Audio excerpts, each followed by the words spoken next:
Hey guys, and welcome to a brand new video. Today I'm going to be talking a little bit about if Oldschool Runescape could get microtransactions at some point. Now, if you haven't been paying attention, RuneScape 3 recently had a blog post reporting on all the discontent from the MTX or microtransactions in the game currently. I had to read over it, but most people at the RuneScape Reddit consider this just to be a bunch of hot air. There isn't really anything new. It's pretty much stuff they've already promised in the past. And there seems to be a couple statements that really just are missing the mark on why everyone is upset with them. Now, for those who don't know, Jagex as a company was actually bought out back in 2016 by Zhonghe Holdings. I'm saying that correctly. If we have a look at their website, it's not looking too good. It seems like they're originally involved in investing in commercial real estate in Beijing, so they're not really a gaming company at all. Pretty obvious from the website, pretty obvious from the direction of RuneScape 3, they're really just interested in profits.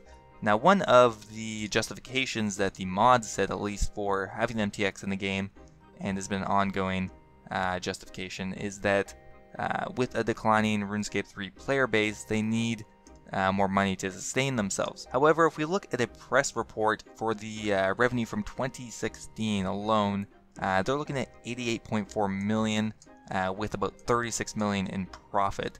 So clearly they're not even close to breaking even. They're not hurting for anything, and I'm pretty sure that 2016 was the highest revenue per date since Jagex was first created, which is conveniently the year that was bought out by Zhonghe Holdings. So the main problem for Oldschool Runescape is that while the membership fees are shared across both games, the microtransactions are only in RuneScape 3 right now.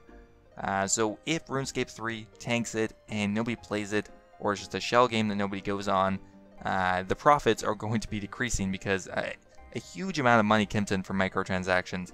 I don't know if you guys ever remember a game called MapleStory. This is kind of what happened to that game. It used to be all about progress and dedication and spending tons of hours leveling up your character, and now it's just a microtransaction shitfest. And because of this, a lot of people have a fear that Oldschool Runescape could eventually get microtransactions, assuming that RuneScape 3 totally tanks it.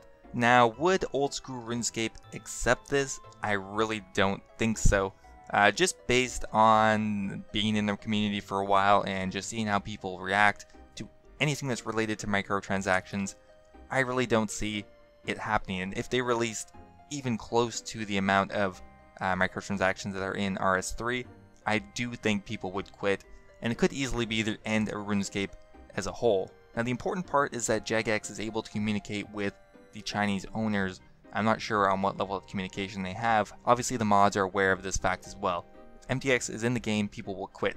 However, they need to communicate that with the owners, and because they might not even play the game, they may have no clue what the community is actually like. They could easily just be looking at charts and data and graphs, and literally all they see is, well, we get more profit by adding MTX into the game, why wouldn't we do that?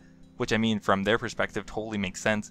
However, as game owners, it clearly doesn't. And we can be pretty sure that before this investment in Jagex, they really were not interested in any gaming-related real estate at all. It was pretty much literally just physical real estate. So is it likely that MTX gets added into the game? Not currently. However, it is a possibility, and people have to be aware of it and not let it slowly slip into what RS3 has become. Anyway guys, that was just a little bit of a rant, having watched a bit of the drama unfold over on our RuneScape. I hope you enjoyed, and I will see you in the next video.